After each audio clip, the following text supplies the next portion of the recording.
This video was brought to you by Tab for a Cause. Install the extension in your browser and raise money for Ukraine just by opening tabs. The link is in the description. On Tuesday, the UK government set out its legislative agenda for the next parliamentary year via the Queen's Speech, an old-fangled British tradition where the monarch sits on a big golden throne and talks about policies. Anyway, while most of their new policies were pretty unremarkable, which is why we haven't done a video on them yet, there was one that stood out to us: the government's new plan to solve the UK's housing crisis. So in this video, we're going to be looking at that plan, which is known as street votes, as well as trying our best to figure out whether or not it could work. Before we get into the new proposal, it's worth remembering that when Johnson won his massive 80-seat majority 3 years ago, one of his big plans was solving the UK's housing crisis. Originally, the government wanted to do 3 things: reform the Green Belt, increase local housing targets via an algorithm, and move to a zonal planning system. Now, to be fair to the government, these 3 policies together would have gone some way to solving the housing crisis in the UK. That's because unlike current housing policies like Right to Buy and Help to Buy, these policies would focus on increasing housing supply rather than changing demand, something that housing policy wonks have been advocating for years. However, unfortunately for those of us who want a solution to the housing crisis, these plans have been watered down significantly. That's at least in part because Conservative MPs in upscale rural constituencies didn't like what they saw as a mutant algorithm. But ultimately, their real problem with such an algorithm is it would set higher housing targets in more expensive areas, something that locals aren't going to be a fan of. And as a result, these MPs set up a WhatsApp group to complain about it. And some Tory MPs were also concerned that their constituents wouldn't like the idea of getting rid of the Green Belt for fear of a sprawling metropolis in the Great British countryside. Now, while Johnson might have been able to steamroll through these policies had he tried to implement them earlier in his premiership, disastrous electoral results in typically Tory shires like Cheshire and Amersham, where the Lib Dem campaign specifically focused on the Tories' new housing plans, forced him to backtrack somewhat.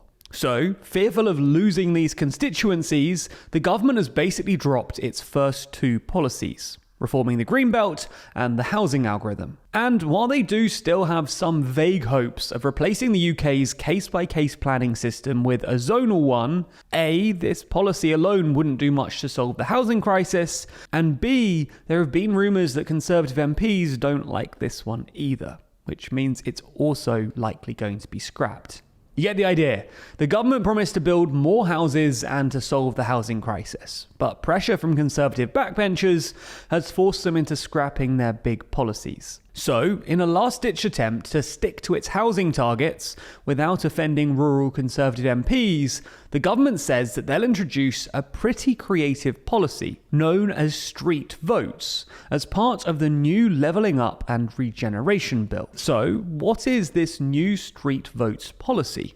Well, the details are pretty thin on the ground at the moment because the full bill hasn't yet been published, but chances are that it will be based on a paper called Strong Suburbs, released by the Conservative think tank Policy Exchange in February of last year. And we actually included this policy in a video we wrote about a year ago on this topic, so it's good to know that the government watches our videos too. Anyway, it's called street votes because it would essentially give the residents of each and every street in the UK the power to vote on new developments on their street. Essentially, the street votes proposal says that the housing shortage is mostly caused by restrictive planning permission. And planning permission is hard to get because residents don't want new buildings near them.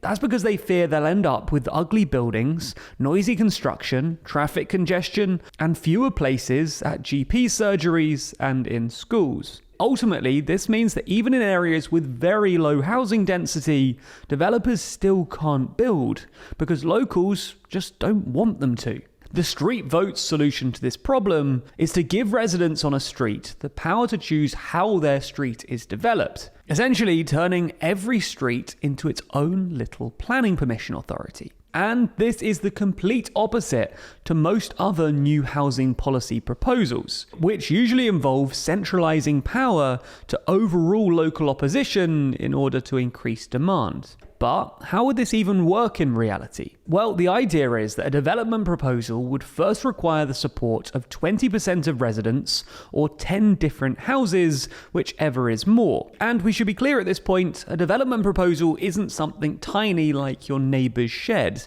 Instead, it will be a shared set of rules governing future developments to replace the current case-by-case system. There would then be a street-wide mini-referendum on the proposal, which only passes if two conditions are met. At least 60% of votes are cast in favour, and at least one resident in at least 50% of voting households is in favour. The logic is then that residents are more likely to agree to a development if they get to choose it. Residents know their area better than anyone else, and so are less likely to agree to a proposal that allows for ugly buildings that no one even really wants. The authors also imagine that their policy will encourage residents to develop what's called gentle density, which is basically when multiple developments on the same street are aesthetically continuous, because they're all governed by the same rules. And the authors argue that residents will actually be financially incentivized to do this, because a prettier street means higher property values, and a new street-specific rules-based system would remove uncertainty about said new developments. The authors estimate that this policy, if implemented across the entirety of the UK, could increase home building by about 110,000 homes annually, which would translate to about a 10% increase in the total housing stock by 2035. So you can probably see the appeal for the government here. If it works, this policy would mean more houses without annoying local residents. In theory, these new developments would be informed by local knowledge, and would therefore fit seamlessly into the local community. Unfortunately for the government though, while this policy looks perfect on paper, there are reasons to be skeptical. As we see it, there are 3 reasons for caution. Firstly, it's not clear that this will really solve the housing shortage. Most analyses agree that a 1% increase in housing stock would cut prices by less than 2%, which means that this policy is unlikely to make much difference to house prices in the short or even medium term, and the UK's housing backlog might just be too big to be solved by a gradual policy like this, so something more drastic could be required. Secondly, the incentives that the authors claim will encourage development aren't actually apparent in most cases. And that's partly because of the sort of development imagined from within the report, where they use an example of every house on a street agreeing to add a new floor to their building, thereby increasing the value of their home while maintaining a continuous aesthetic throughout the street. And while a nice idea, this is a pretty unusual example, and ignores that most streets don't work like this. They're a combination of flats, old buildings, and new buildings, and certainly these aren't all going to be continuous or all have the same budget to expand. But thirdly, and most importantly, this whole proposal paints residents as enthusiastic and open developers, when the entire history of British housing suggests exactly the opposite. Residents generally just don't like new developments, however it's sold to them. All in all though, while there are some problems with this policy, and while it might not be as effective as they hope, it is nonetheless good to see the government trialling some new and more creative solutions to the housing crisis. It's just a shame they can't do them in tandem with some more substantial measures, especially with house prices getting increasingly unaffordable and younger people looking less and less likely to ever even get on the housing ladder, which just isn't great news for anyone, and adds to the rather overwhelming amount of bad news at the moment. But there is one small thing you can do to help. You can donate money to causes that you care about without spending a penny. Yep, really.